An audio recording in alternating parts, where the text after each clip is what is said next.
嗨，好久不见啊！我说的是你啊，王太。哎呦，小别胜新婚啊，现在啊，我新婚是没有。是，回了上海6天5夜，哎呀，去尽量赚赚钱，做做小生意。有朋友找我帮忙，你发现我有什么变化吗？好像没有什么变化吧？回来吃了胖了一圈啊，对吧？对，吃了很多科技啊。是吗？嗯，对 ，OK。那我觉得，首先，朋友们都说我变了。我知道大家是恭维还是怎么样，你说巧不巧？好几个人都说我变年轻了。我变年轻了，哎，他是不是说你变胖了？因为年轻了就把皱纹都沟沟壑壑都把它填满了，是这意思吗？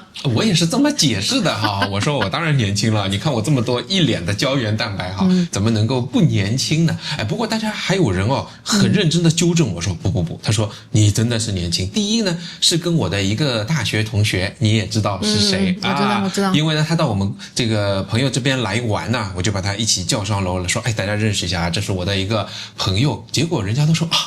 他是你的大学同班同学啊？难道看起来像父子吗？没有，他说他是真正的 anchor。你这么一比你跟他比真的是年轻。有这么一比。还有人说哇，他说没有想到啊，他说王先生，你怎么看上去这么年轻啊？哎呦没有，我说我都已经奔5了，因为我们打电话嘛，我帮过他一些这个事情，然后看到以后别人都不敢相信，结果一问，他还比我小3岁呢。还有一个客户很有趣，以前呢我帮他其实他以前是我的候选人，我帮他到一家公司做 CEO，正好啊，你说我到一个地方看到他，大家在两相见面。哇，他也觉得我现在很年轻，还跟旁边的人说，你看他这个状态多好啊，这个没想到啊，这个脸上面也没有什么皱纹啊，这个也表扬我。确实没有，你不是前一段时间跟我们几个观众在线下见面的时候，也有观众评价你说你比真人比这个影片里面看起来年轻多了吗？是的，哎，真的，还有人呢，当然羡慕我的生活状态啊，说你看你这样想赚钱就赚钱啊，想躺平就躺平，又生活在马来西亚。说你这个状态很好，这个我倒觉得大家看法挺一致的嘛，那我就姑且接受啊，就认为我年轻了一点。不过这还是看得到的，看不到的东西啊，我个人觉得这次回去虽然短短的是想去赚赚钱，做一个小小的公出吧，可是呢，我觉得更加重要，看不见的是，我觉得。我的运气好像变好了。怎么说？我碰到很多我听你说了1-2件，我也觉得挺离奇的事情。对，我碰到很多很好运的事情啊。首先你看，去照理说没几天嘛，那我这生意上特别顺利。就是有很多这个小机会能够谈成这些生意，原先都没想到，我就心态很放松。我没有想到这个进展很顺利。第二个呢，就是说你根本是不可能的事情啊，比如说我回来的那一程嘛，我的机票就给了这个空乘，他告诉我说你这个又是超重了，我们今天经济舱又很满。我轻轻松松的把我的包拿出来，就一下子没有超重。然后呢，他又告诉我说什么？虽然经济舱很满，他说你的位置被升舱了。我坐了这么多年飞机，常年是超过什么98%点几的人，第一次碰到这样的人，这样的事情。就是你生平第一次坐上了公务舱，是吧？号称是公务舱了，反正我看也是没什么差别。所以你想说的是，马来西亚3年搞得你现在就时来运转，不仅相由心生啊，这个脸是现在逆生长的冻龄，我也不说你逆生长，至少冻龄，对吧？没有变得更了，搞得我挺得意的我还想要再好好的对待一下我这张脸啊。生意也做得风生水起以前也没做过生意嘛。对，号称的，没想到还行。但在这两个层次之下，我真正的感到我有些变化。先说一个好玩的好了，我觉得我变得更加鸡婆了。好像广东话他们也有这个叫什么 gay 婆鸡婆就从上海话就叫多管闲事吧。上海话叫多管闲事，是不是就类似这个意思？对，类似这样的意思。一般呢就说八卦。对，反正各个地方我都能八卦。像原先那些你在中国，很多人去中国旅行过嘛，你会感到这样的人应该是非常严肃的。比方说警察、治安人员、安检人员，然后机场的那些这个工作人员都是站着很笔直，受过军事化训练的，很严肃的，我都会跟他们开玩笑。你跟这种你以卵击石，对啊，这也可以鸡婆八卦吗？对啊，比如说啊，像中国现在对充电宝的管理啊非常严格，发生过产品的召回，发生过飞机上的这个自燃嘛，那他们检查我一个就这样的一个 Anchor 啊，检查了半天啊，到底行不行？我又回答八卦，哎呀，我说你看我这个是新拿的，没问题的，然后讲话也是慢慢的，应该说令人还是很愉悦。他说不行，你这个要召回，我也会跟他说，哎呦，你们工作也很忙哦，因为这样的规定，你看你要跟我这么小的字，我说我眼睛都看不出来，你要去看，用手机查，带我专门有专人带我到一个柜台，再重新寄回家里，说你那个充电宝不行，没有什么3C 标志。我都说你们这样真的蛮辛苦的，一个人还特地陪我过来，这么深夜啊，坐这个飞机蛮辛苦的。别人呢，那些严肃的工作人员，他也是会心一笑，他不能说太多，当然也会点头说，哎，是啊，这个督促很多事情。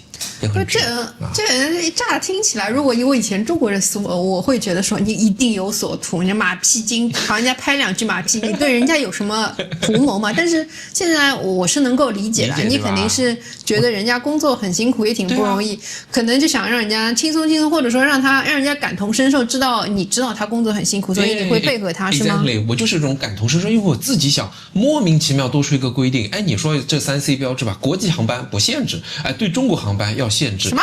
啊，国际航班无所谓啊，这什么标吗？坐国际航班就不是人了吗？对，没有，这个我不懂，他这个可能只对标准是在中国有效吧？这个 bug 太大了吧？他既想执行，但是范围可能又只在中国有效。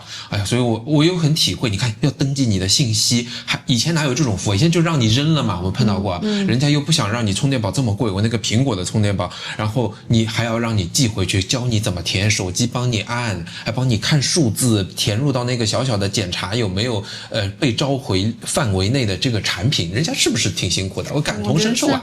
而且这种服务比以前改进了很多了。如果以前你可以想象的话，你带了一个违规的充电宝，它直接就没收了，对吧？现在还给你寄回去了，已经是给你2次生命了，给你省了一笔钱了。这个确实是不容易。还有个 gay 婆的事情。就是呢，但我觉得这个也部分是为了自己啊。就是我跟你讲一个故事，我上海到深圳落地不是已经很晚了吗？我坐上飞机已经是凌晨2点多了，很重要的一个朋友跟我打电话，然后呢，我就突然发现这个车开在边上的，我开过车嘛，我真的就感觉快要撞上去了，然后他又有一些突然会拉回来嘛，我到那个反光镜看一看，他确实有一阵子眼睛闭着的，我就跟别人说等一等，哎，我说师傅，你这个也很辛苦对吧？半夜开车我理解啊，那你该开一点窗透风就透风，该听音乐呢你就打开音乐听啊，或者你想跟我说话都没有关系的啊！我现在跟你说话，你不要介意，我只是让你清醒一下。那他后来呢好了一点，等到他停好到酒店门口，凌晨3点了，我就跟他说：“师傅，我这边虽然走了啊，但是等下你一个人你要休息，你就休息一下，真的。”安全第一，知道吧？这个我就跟他讲，因为我真心觉得他不要很辛苦的做一个网约车司机啊，再出一点安全事故，对吧？他呢，反正我觉得他也是领情啊，他说好的，我知道了，谢谢。蛮好的，蛮好的，这挺有人情味的。你不是把他当一个帮你开车的工具人哦。当然你这样做，哎，也是有所图吧，也为了自己嘛。但是我觉得，是我的话，我可能不太会讲那么多肉麻的话。这是个男的师傅。对。但我觉得我觉得是挺不容易的。你那2天的班机都是凌晨1、2点的，对吧？真的，确实是将心比心来说的话。对的。还有个 gay 婆的事情，还必须要说更 gay 婆啊！这么一说以后，反而给我带来好运，因为你在 post 已经分享了嘛。我做那个吉祥航空啊，但你没有说出来的是什么呢？就我也有点私心，因为那时候呢，我带着这个东西呢，你让我带回来的一些东西是有一点超重，超了一点点，我大概有感觉。那排在我前面那个女生呢，就心不在焉，左看右看，好像非常慌神的。然后她和这个工作人员在办值机的时候呢，又拿出手机一直在拍她，拍完发到自己的微信。不懂为什么啊，所以当我去办的时候，我就先提醒了一下这个工作人员，我说刚才那个女生一直在拍你啊。工作人员他说真的，然后他可能就这么小的一个事情，他也觉得前面那个人精神状况好像不太正常，他跟同事在交流，因为我想他们还有一些飞行管理人员安全的这个考量嘛。OK， 那反正提醒他这挺好的，他说好，谢谢你。没有想到我上飞机以后更厉害啊！这一层他把我安排在经济舱的第一排，我前面这个 leg room 大到无比哦，就是，我发现这个运气蛮好的，因为那个飞机也是挺满的，啊，这又是一个 gap， 蛮好的，蛮好的。这样听起来的话，怎么说？以前听那个Anthony 看世界里面，他就讲到了，这你是在给他提供一种社会性支持嘛。那不是一对一，你跟他之间是陌生人的这个关系嘛？那不是像父亲啊和儿子啊，也不是像朋友之间，我们要有这个共理心。但是怎么讲？你给他的是一种 general 的、很宽泛的一种 supportive 的这个宽慰啊，我觉得这个是挺好的。这个事情确实是以前，包括可能现在，我可能在马来西亚我可以做这个事情，我觉得我做了别人不会觉得我是神经病。但在国内的话，我还是会有所忌惮了，我不会像你这样，是吧？我没有，我会觉得这种过于热情，是不是我对人家有所图，你知道吗？我不像你，我就不会想很多啊。那我可以告诉你啊，在我讲的啊变年轻啊，运气变好啊，这个变得 gay 婆啊之外，还有一个事情，但跟别人没关系，别人没有观察到，我主动的，我觉得这个变化是我变得心软了。哦，这挺好的。这个故事你没有跟大家分享过是吧？我在你的会员节目里面我已经听说过了。我觉得这个事情来说的话，我以前我是绝对不会去做这样的一个事情的。但是我觉得我很同意你现在在这个做法，我也觉得挺好的。你以前应该也不会同意嘛，对吧？你看啊，就是有一些观众他们很敏感啊，听力特别好，他会说啊，你的这个收音啊不是很好。那我呢，你看这回买了2个，就我们现在佩戴的这个小型麦克风嘛，它大疆出的，其实很便宜。我在网站上买啊，只有大概88块钱一个，大概这样。我买了2只，所以刚第一天回到家，虽然是半夜，我也很开心。我马上去拆我买到的各个东西，我就发现什么都有，就差这2只没有。那我后面怎么用呢？而且我很快离开上海，我还要去深圳，再回到大马，这个就没有办法了呀。那么我就跟商家联系。其实我内心啊，我是飘过有很多问题，平台问题、商家问题、快递公司、快递员。其实我觉得最不可能有问题的是快递，因为我买东西没有你这么多，我很少碰到说快递送错的。那么在商家的帮助下呢，简单来说啊，我就联系了这个快递员，别人也是理睬我的，说你什么时候？我说我是7天前买的，他跟我打过电话，但我在国外，我也没有接到。他是没想到他还是挺帮我的。他说那天啊，我只送了2单啊，我帮你再去找找。过了一阵子跟我打电话了，他说哎呀不好意思，你那个我帮你另外一家我也跑过，我问过，这个没有，找不到了，那怎么办？你的问题呗。我的？对对，我也去问商家了。我一开始以为我说找不到那也就只能算了吧，不然怎么办？他说怎么会啊，我用的是顺丰啊，我还特地帮你买了保险。他说要不要我帮你去索赔？这个商家。我想问，现在送的时候有给你拍截图吗？就是放在什么位置啊？因为应该都必须有啊。对，他没有。他没有，所以呢，这个商家我还有快递啊都没有找到，不然他让我看一下，他应该就可以 hands off。所以就这个快递员他也有自己做的瑕疵的地方，对吧？对，所以呢一部分呢他马上就来问我，他说那我赔你。然后呢，商家也说我帮你索赔，在他们2个互相要求，感觉他们俩都愿意这么一做，不就事情解决了吗？给你2个 solution， 对吧？你有 two options， 将近180块钱不就回来了吗？是啊。我马上感觉事情有点不对，所以我讲的心软啊，我年轻的时候肯定很简单，有规定执行规定，快递公司的责任，那我们就让他去索赔。我离开中国前呢，我已经好一点了，因为我知道这些人工作不是很容易，那我们也不要太为难人家。不过尤其到了大马，看到这个零工经济是怎么样保障零工，我们也阅读到看到很多视频，那些人非常辛苦嘛。我马上有一个更强烈的心里有个信号 stop， 说先不要让别人索赔。所以我特地呢，一方面跟商家说不要，你先不要索赔，我说人家很不容易，让我去了解清楚。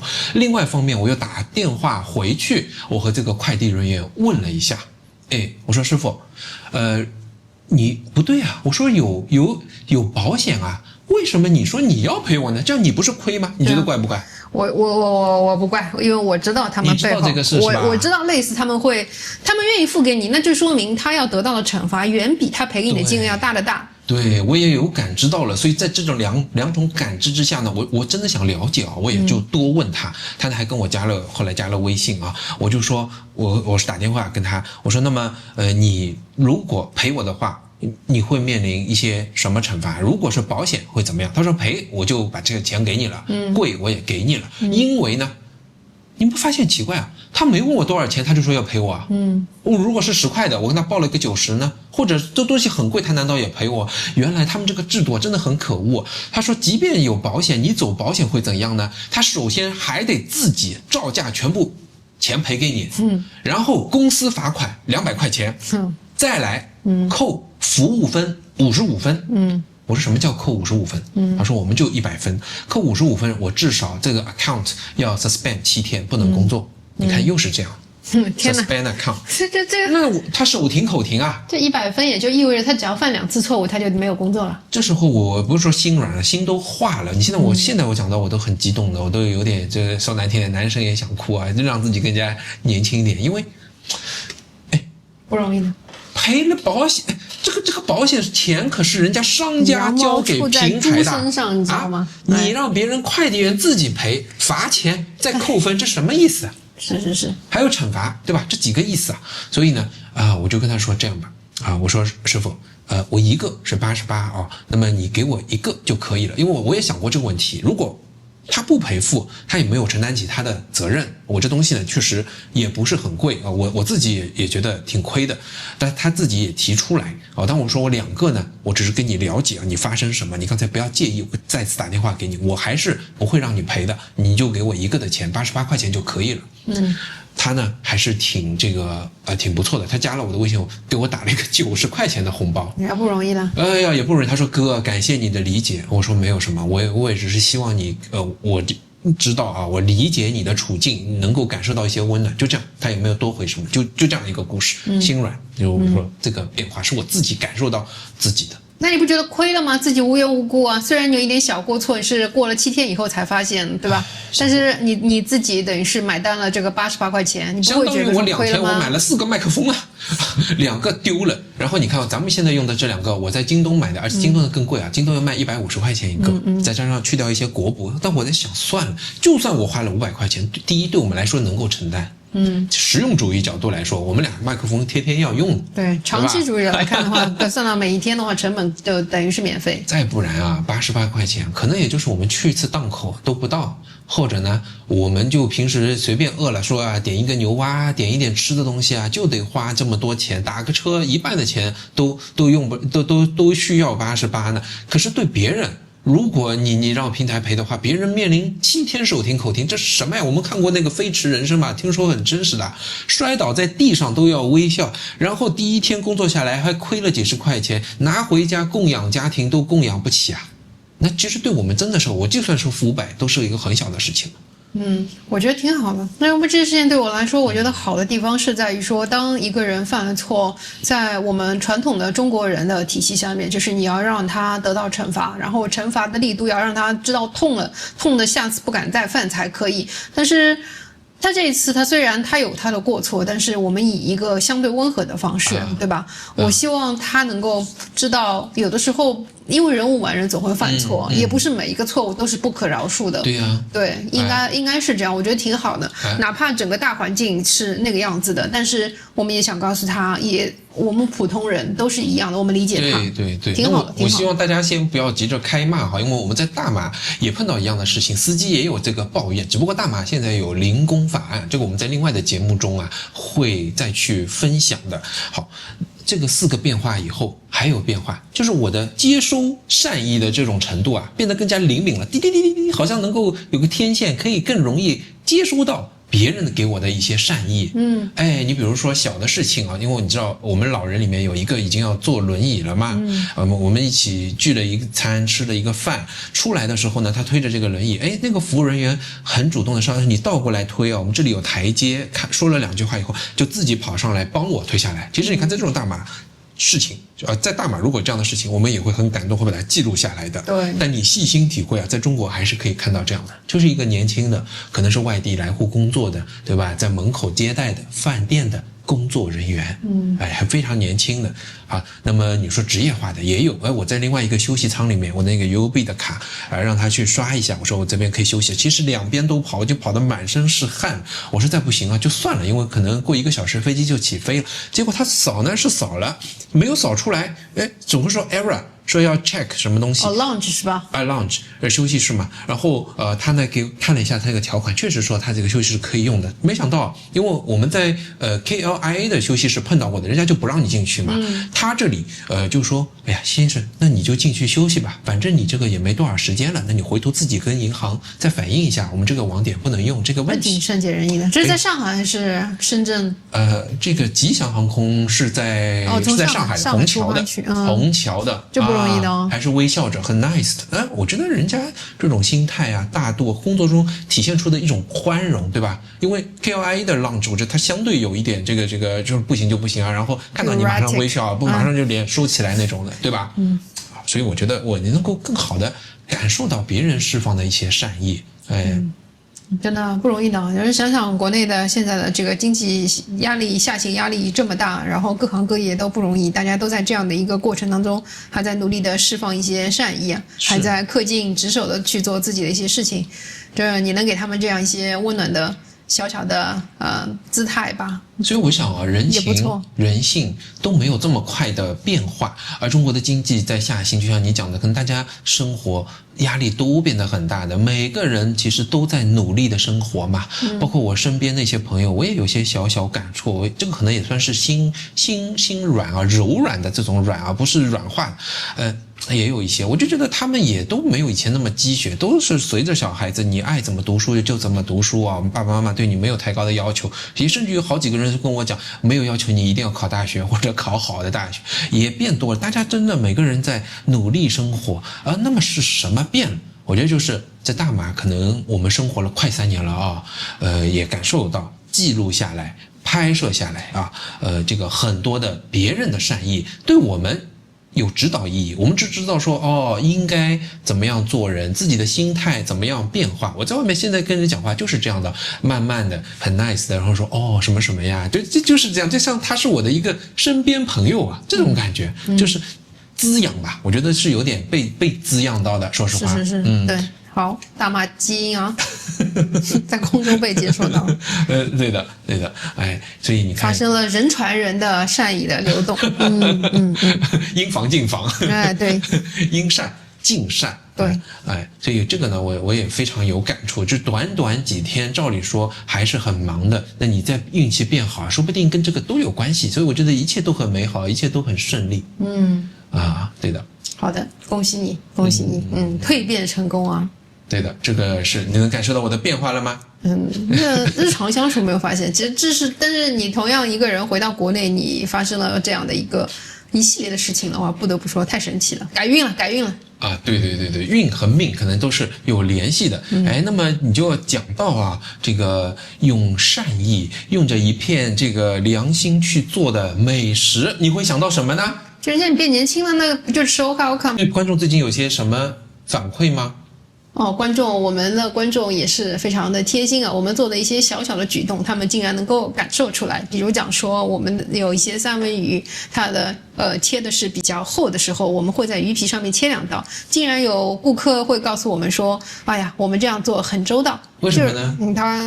为什么很周到呢？因为他能够感受到我们这样做肯定是有原因的嘛，可能他以前买到的同类产品从来没有被这样处理过。那确实是我们这样做的一个原因，就是为了让它便于入味，因为鱼片比较厚。第二个就是给它开了2刀之后，受热的话，鱼皮不会剧烈的收缩，然后拉紧分离，对吧？烤着吃马着擀刀，这样切几刀就是有用的。对，你像这些事情，我们平时不会放在这个嘴巴上面去说嘛，我们在用心，但是一些小的细节，你会发现这么小的一个细节 trivial 的一个事情，人家会感知到。你看现在其实三文鱼起价很厉害，那我们是挪威次升级的，对吧？对。然后还有一些什么优势呢？我们可以定制，可以独立，又帮大家独立包装好。每一片对120克的规格，真空包装好。希望能够让更多的人也体会到吃到可以到我们的网站看一下，谢谢大家。对，你是 OKOK 代言人，所以你变年轻了，OKOK 也有功劳。那当然就回到这个话题，好 ，Thank you，谢谢，拜拜，拜拜。好，欢迎也加入会员啊，来看我们更多让你变年轻的节目，拜拜。拜拜。